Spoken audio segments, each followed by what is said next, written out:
Dictogloss is a fantastic way of encouraging your EAL learners to write a more extended piece of text, which includes developing their listening comprehension skills and note-taking skills through collaborative learning, all within the content-based language teaching. Tomorrow I'm going to be beginning teaching a short unit on inspector calls, which is to prepare my students for studying it with their English teachers in about 5 weeks' time. My first lesson is to do with the historical context. They'll be learning about who J.B. Priestley was and the historical context of the time and place, when and where he wrote. I'm using an EAL Nexus resource for this. You can tell from the series I'm a fan, but as always, significantly expanding it and differentiating it from my class. The resource does indeed focus on Dictogloss as its central strategy. The lesson is to conclude with a comprehension check, a set of questions given to the learners about the life of Priestley that they need to answer using the past simple tense. The lowest, red level, will be expected to answer these in the lesson in their first language and translating back into English as homework for the next lesson, thus separating the cognitive demand of working with both content and language simultaneously, making the task more accessible for these learners at a very early EAL stage.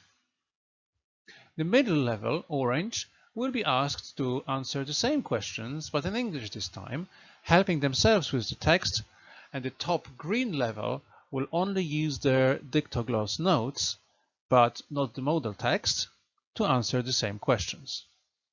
Please note, I actually have the same expectation of everyone here. I am not differentiating by ability at all. Everyone needs to give me the same product. It's the level of intensity of support that varies. High expectations for all with support. Stage 1. Focus on vocabulary. Let us look at what happens in the lesson. In order to understand the text later, the learners are going to need to know some essential words. EAL Nexus provides some images which they term visual clues, with captions.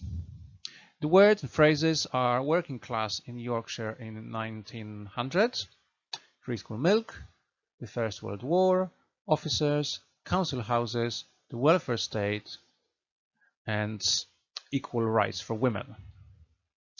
This should be explained and or translated for students in case of any doubts. You can see examples of these words and their pictures right here.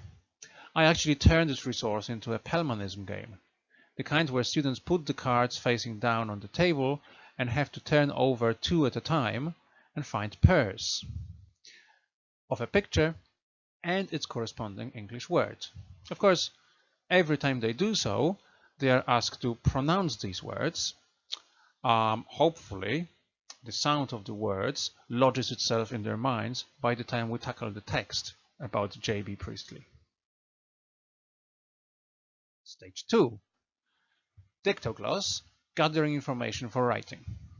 In essence, Dictogloss involves students making notes about the text they hear as read by their teacher, first individually, then sharing in pairs, and then in small groups to reproduce the text together from their notes. Our text is divided into 3 sections. If students are to make notes, they need to see a model of how to do so. The best way to achieve this is to show them you can do this too. For this, we use a different type of text, but also a non-fiction one. For this one, I'm using a biography of J.K. Rowling found online. This seems to work well for my purposes. One of the students in my class is terrific at reading out loud, although she does need to develop her comprehension skills still. So I am asking her to read the text and using the note-taking diagram, which is what you can see here, I make notes on it, showing that 1. The notes are not to be full sentences. 2. The notes can be in their first language if they so wish. 3. Each of the 3 boxes is to represent a separate paragraph. Once this has been modeled, we move on to actually doing the first part of the Dictogloss activity, namely listening to the text and taking notes. Each student has the visual cards from stage 1 on their table at this point, and now they receive the differentiated note-taking diagrams. Let's have a look at how they differ. The lowest level, red, this is the one you can see on the screen, you can see that the topics of each section I'm about to read have been translated, in this case into Romanian, for this learner. Is the only one learner at this level in my class. Additionally, I'm supporting this learner by giving her a list of words she should have in this box, so she can add words to them and around them, making phrases. For instance, the word born in the first box, in box number 1, could become born in Bradford in 1894.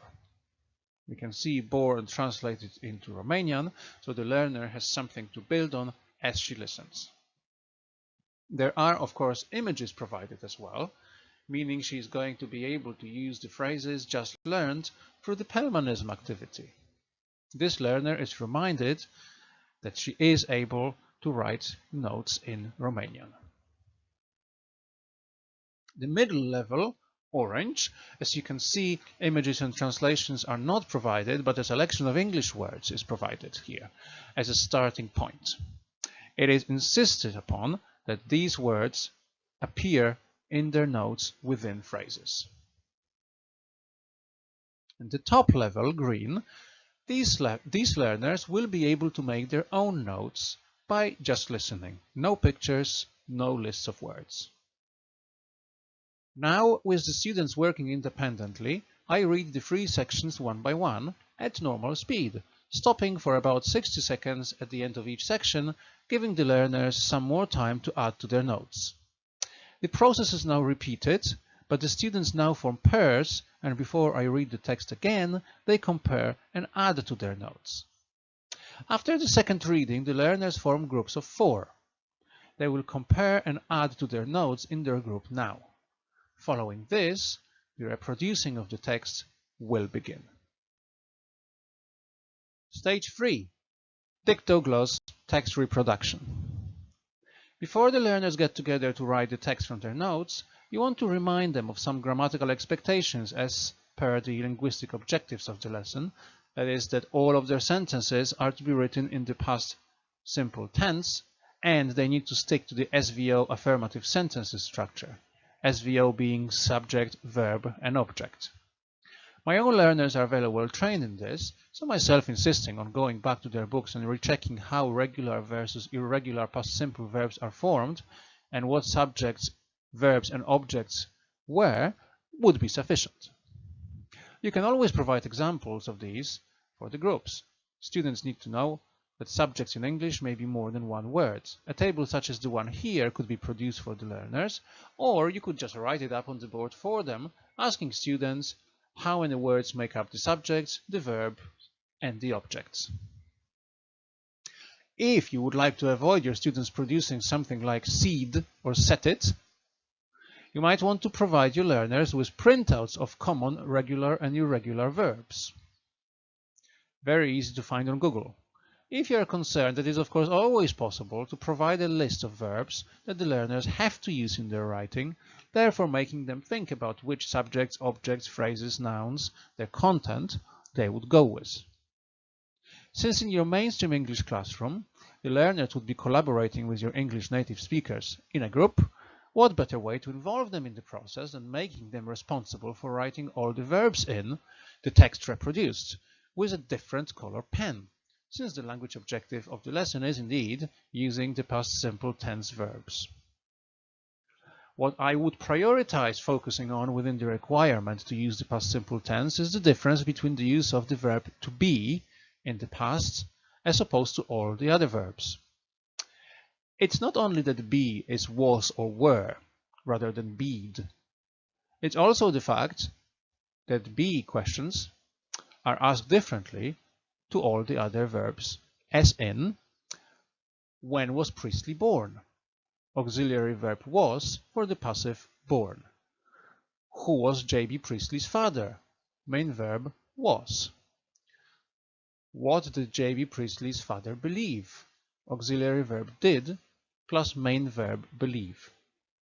I certainly would never waste my time explaining here that the first sentence is passive, but I would make it a point to the students that when was or were is used, it's never did he be. When the students finish this collaborative writing activity, the original text is shared with them for them to see what they have got right and what they might have missed. With EAL learners, I would focus their attention on the past simple verbs and the SVO structure of sentences. Stage 4. Comprehension check. This final stage entails reading the questions, which you will see in a moment, and writing the answers according to the leveled criteria, which are presented to you on this screen. To reiterate, the lowest level, red, these students write their answers in their language. Homework will be to translate these back to English. They receive the original text, the teacher's one, not the one written by their group.